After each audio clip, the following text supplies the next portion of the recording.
талон помащиса кудымкарич быдас величан заведениезн карантинные мероприятия. У наших челядвичкалыса да пукшиса партия сая, урок спонтачиса быдас школезен. Закончились карантинные мероприятия в этом учебном году. Мы приступили к занятиям. На первую смену не приступило 6% детей к обучению, но мы не уверены, что они не пришли по болезни, то есть, может, где-то не информированы были еще. Я думаю, завтра будет народу у нас побольше немножко. Они не велотища думаете не занятия зилыч, когда завермачулатны аркмам незапланированной каникулыщань. Кычуис юралыш, они не один сулала мог, аджиныкат сыпонда, медбе величан программа валимуном быцен. Пропущенные занятия мы планируем восстанавливать, потому что учебный план мы должны полностью выполнить. Какими мерами мы будем это делать, это будет все решаться на уровне города, я думаю. Нам где-то разрешат редактировать учебные графики, то есть немножко изменить сроки каникул, продлить учебный год в сторону лета, но не очень глубоко, я думаю, то есть до конца мая полностью.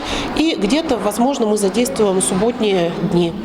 Качати пондиса шагавные чажик носечамес щоже ше эмыш. Это шань дугдыны шинин здоровье шерин осков. Ежели аркмиса шогатланшим томмес коломунна больница. Шогалам шерти кычем обстановка вид читалуня лунке жекарен, мянла вишташис Роспотребнадзорлан юралыш.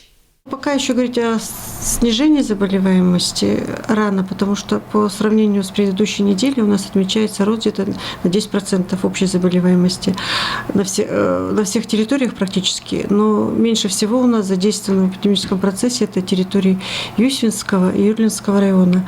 На всех остальных территориях эпидемические пороги значительно превышены, и в основном, как и вот в предыдущей неделе, это идет заболеваемость среди детей 3-6 и 7-14 лет, то есть в основном за счет детского населения, причем организованных детей.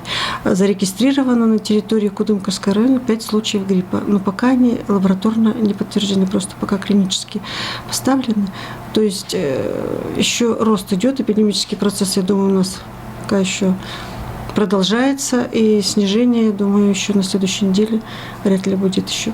Кыцоттис Марина Федькова, Осков дугдыны думайтны и профилактика елыш. Эд önня кача вежалшана погодя увья, быткоть вирусы спачкаланы эше чожажика. Людмила Дмитриева, Евгений Фирсов, Вести Кудымкар.